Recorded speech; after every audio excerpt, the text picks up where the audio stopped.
নবরাত্রির তৃতীয় দিন।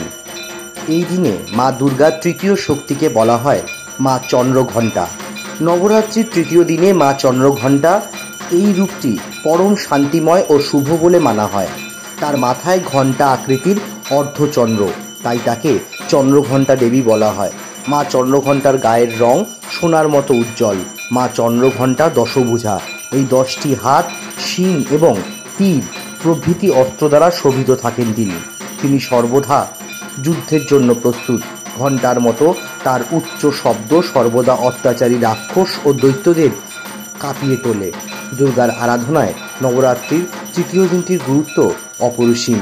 শিব মহাপুরাণ অনুসারে চন্দ্রঘণ্টা হল চন্দ্রশেখর রূপে ভগবান শিবের শক্তি। শিবের প্রতিটি রূপই শক্তির সঙ্গে যুক্ত, অতএব তারা অর্ধনারী চন্দ্রঘণ্টাকে দশমুখী রূপ হিসাবে চিত্রিত করেছেন। তিনি ত্রিশূল, গদা, ধনুক, তীর, তলোয়ার, পদ্মফুল, ঘণ্টা ও মহুল ধারণ করেন।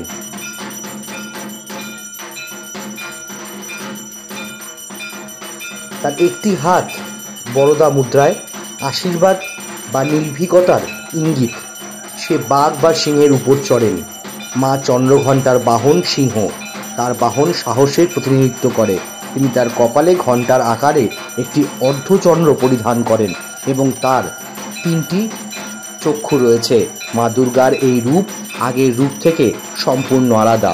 তৃতীয় দিনে নবরাত্রিতে মা চন্দ্রঘণ্টা পূজিত হন এইভাবেই।